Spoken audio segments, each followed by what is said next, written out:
Hello Tacticians, it's Nox here playing Warhammer 40k Tacticus, and today we're going to be going through Aethanas Quest. Now, before we go into the nitty gritty about how I've done everything from uncommon onwards, I just want to talk about one thing which I always like to raise, and that is the gear that you can be getting by doing these. Now, the one of note is this Runes of Fate. Elsewhere it'll be at 12%. Here, as you can see, it's 75%, is always the case. However, having said that, you may want to consider the bionic neural pathways. Again, 75%, it's a lot less elsewhere. And in rare, you've got the ancient runes on encounter 3, you've got the kill count on encounter 2, and the waystone on encounter 1. All three are needed when we're levelling up our Eldari. So, why am I mentioning this? Well, I do know a lot of people will try and hit the full marks of the 7,600, and to be honest, although it is nice if you can get that high, as the rewards is one epic Xenos Orb, it's really the other items that we're more interested in, the badges, and let's be honest, the extra orb is nice, but it's not really needed. I'd actually concentrate on going for those badges if you are going to be purchasing the bundle that they sell with this pack, or actually just going and farm the materials you need to level up your Eldari. Personally, I might push for the 7,600 to get the next crate, because I've certainly got some areas where I can certainly improve, and indeed on the common where I didn't do so well because I did it in the morning. However, having said that, I'm now going to show you how I have done the missions.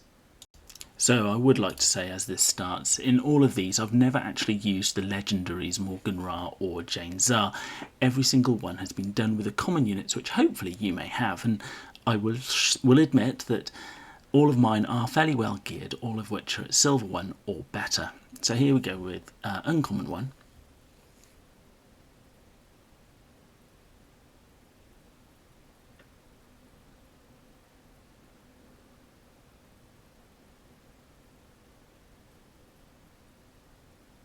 Now, as you can see, I'm rather indecisive when it comes to doing these for the first time.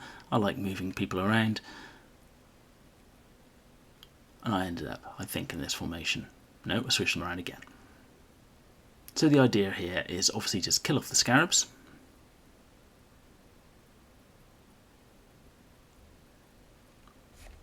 And then kill off the flayed one to the left here.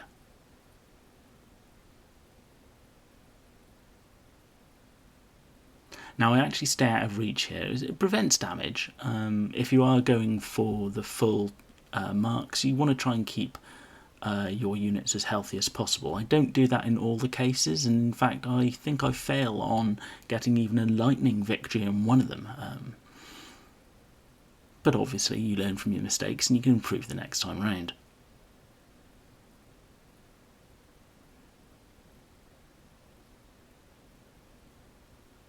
Here I'm obviously deciding, do I go up and hit the flayed one with Bellator, but I decide against it. End the turn. I was hoping, I think, that all would go towards the summoned unit, but of course not all of them can, so my normal units get hurt. The one thing to note is that the summoned units do tend to get targeted before your main units do, so you can actually save a bit of health that way as well. Moving on to encounter 2, there's me just checking what restrictions are in place, but indeed you don't really have to do that, because you have in the bottom left got a filter to only show you the characters you can actually use.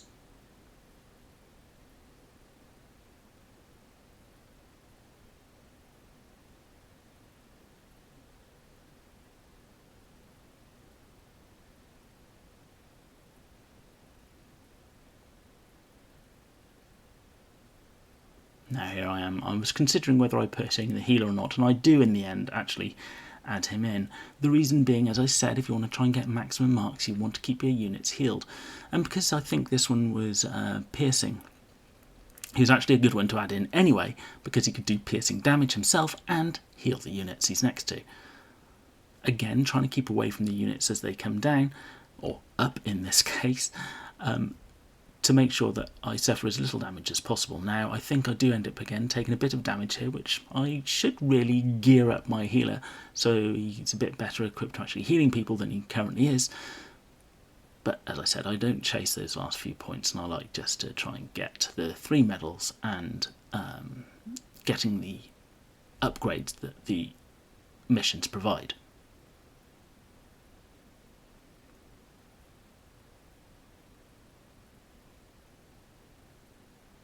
Encounter 3, you can't have psychers. And again, you can use the filter to remove them. Now here I was tempted to take in Jane Czar, but because they're all nicely clumped and her special ability would quite nicely take care of them if she can get to them. The problem is that barbed wire obviously is in the way, so the flying units are very useful here. And of course I want to show to you guys that it is possible to do without the legendary units.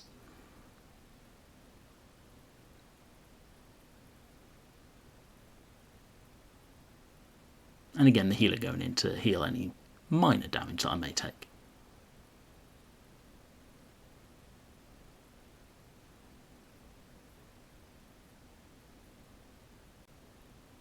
So I think my first thought was I'll retreat back.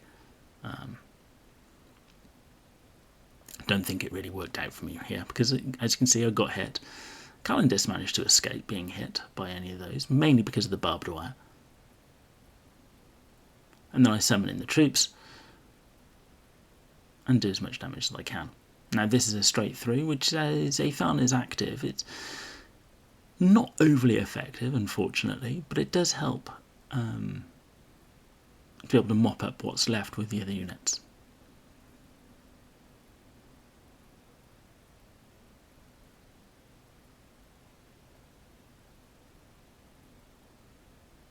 And of course the damage you take on the summoned units don't actually count against you. So again, another good reason to use summons if you can.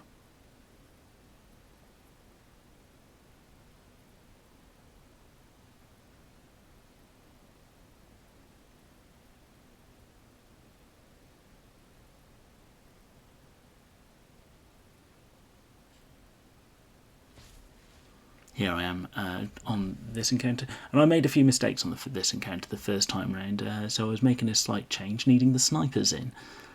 These are actually needed for a bit later on, as the ones at the top of the map, which you can't, they come down when they pop up, the snipers can shoot them. Here I actually try and kill these off, and I make a mistake by moving in Calendis and get shot. Now luckily he wasn't actually killed, but I did have to use 2 shots to get rid of this.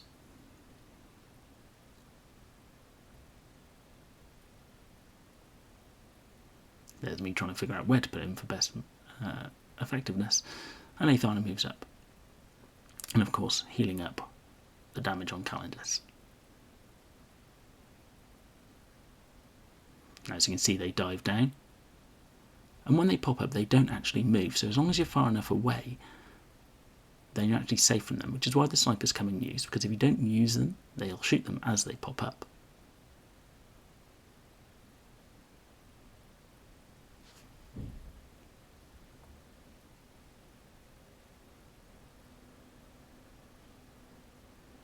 So leaving the last Necron there, not shooting him, because I want to shoot these as they pop up, 1 and 2, and then I can kill off the 3rd one in my leisure.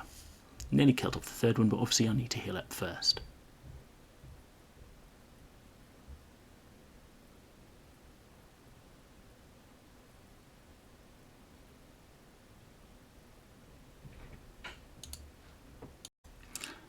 Moving on to the rare encounters. And this is the one where you get the Waystone. Again, very useful item to have if you're gearing up your Eldari.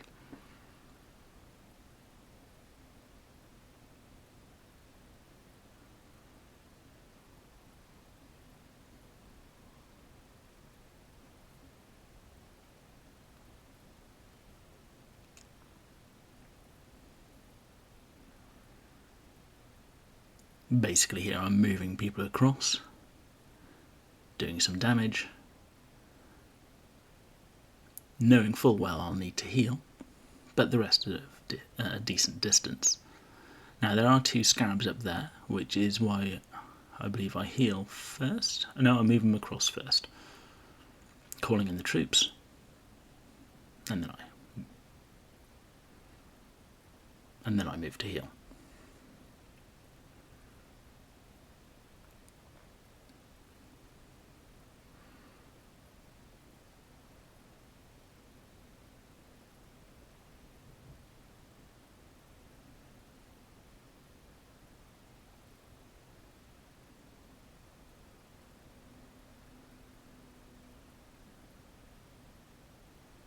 And there I probably should have used the active to heal both, but never mind.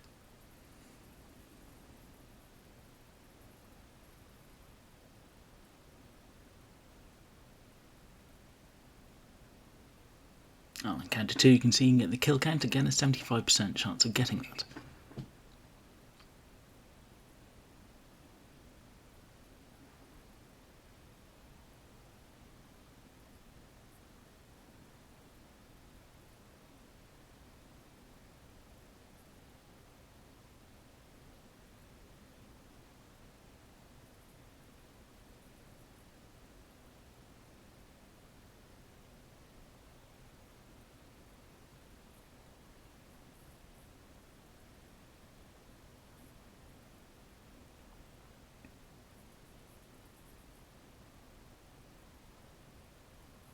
Here I was just checking to see where the danger zones are, and basically it's everywhere, because those the flayed ones can pretty much get everywhere, so it's hard to tell. So the idea is to kill off the flayed ones first, and the other two should dig into the ground, ready to come up in their next turn.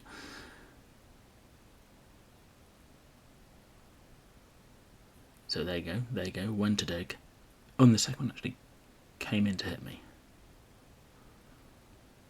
So, as you can see, they are very dangerous. You need to kill the Ophidian destroyers, and Calendus does a very good job there. I was lucky they didn't actually kill Aethana at this point. But as you can see where they're coming up, you need to prioritise moving away.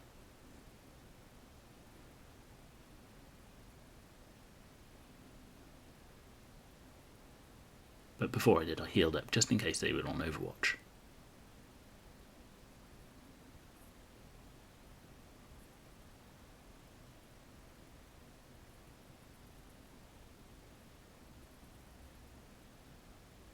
Now it's worth pointing out that Aethana is at the maximum level that they can be for all of these missions, so it's actually a very powerful unit to use against the tougher units in each mission.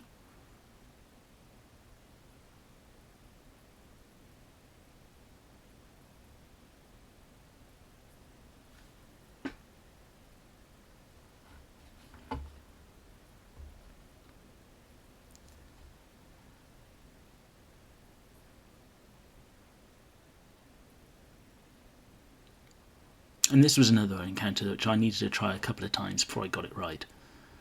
You have to be wary of Elefnol, as always.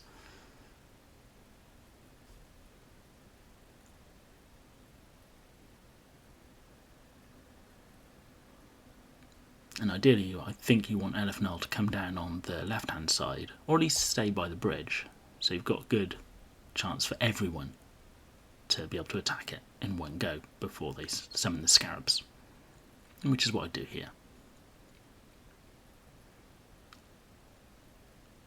And remember, Aethana's got a buff which is around it, which increases the crit chance, I believe.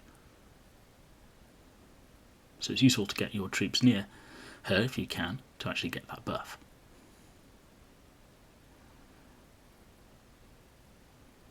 So I should have moved Calendus up 1 to be close to Aethana to actually get the bonus, but managed to work out in the end with both snipers targeting Elefnol.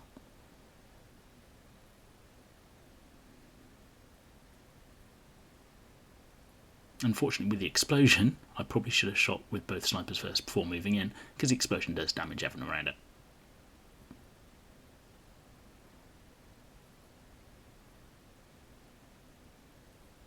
But I move and heal.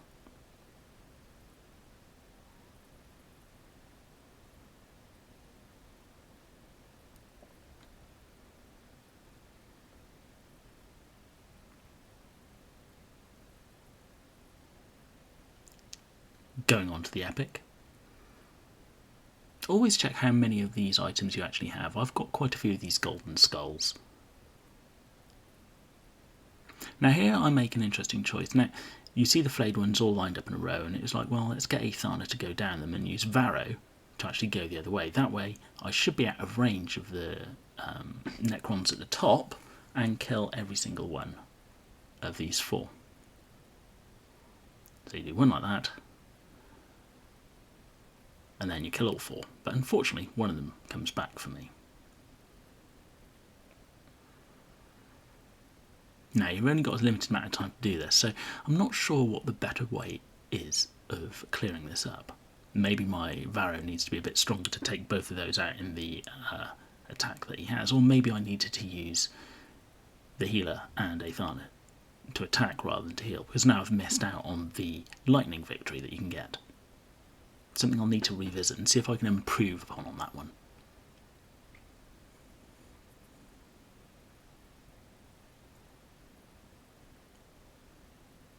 Now there's a lot of scarabs in this one, and you're not allowed to spawn any of your own summons, which makes things quite tricky.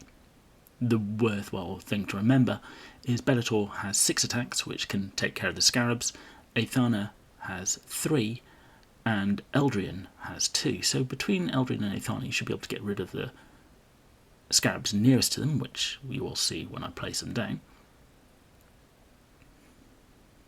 And Bellator takes the next one up.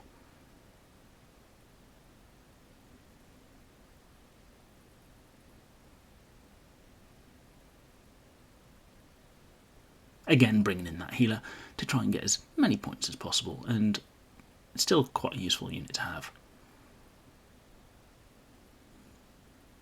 So Bellator straight up to destroy those scarabs. Now here it shows you only do 1 damage, and I was a bit confused at this. I was like, I'm sure Aethana has more than 1 attack. Why is it only doing 1? So I click on it and I see that it does actually have 3. Do the 3, move Eldrian in and finish those scarabs off. Now if the scarabs do start spawning, make sure you kill off the latest spawn, because they only spawn once each. If you kill the oldest spawn, the newest spawn still spawns another one. If you kill the newest one, they can't spawn anymore.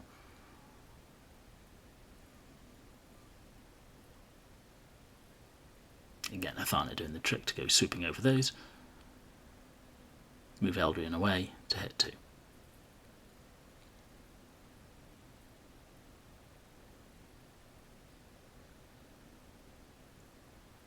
Again, still target the scarabs. They are a very dangerous unit.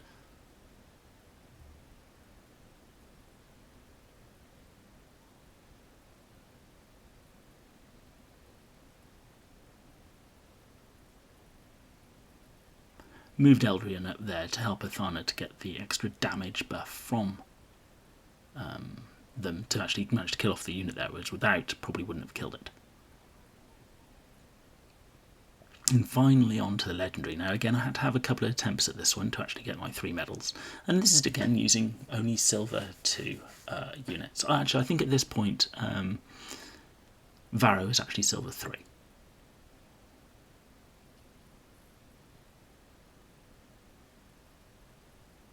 As I did level him up during the day. So again, I haven't summoned yet. I like trying to save the summons until they're actually needed, although maybe an initial summon there would be quite useful to have.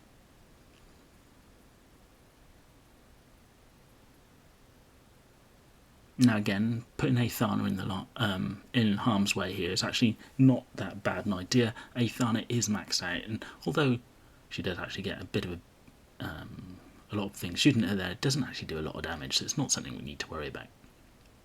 Again, we move Eldrian up to be within 2 for Doom on all these, and you'll see that Aethana now can kill this one in 1 shot.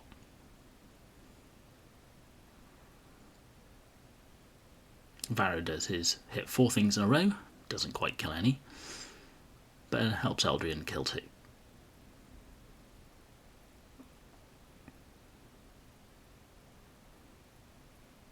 And then I move everyone out of the way of that Obsidian Destroyer so it can't attack anyone as it comes out of the ground. And then first and foremost, there you go, Aethana kills the Obsidian Destroyer in 1 attack, and I can just mop up nicely here.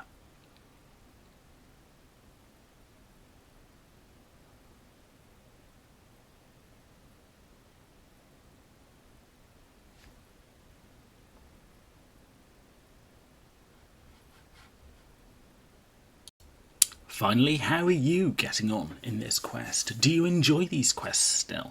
Do you like trying to get all 3 medals, or are you trying to get the full 7,600 points which are available? Personally, I like them for the gear. I hope this has been helpful to you, and if it has, please like, comment and subscribe, and I'll be seeing you on the battlefield.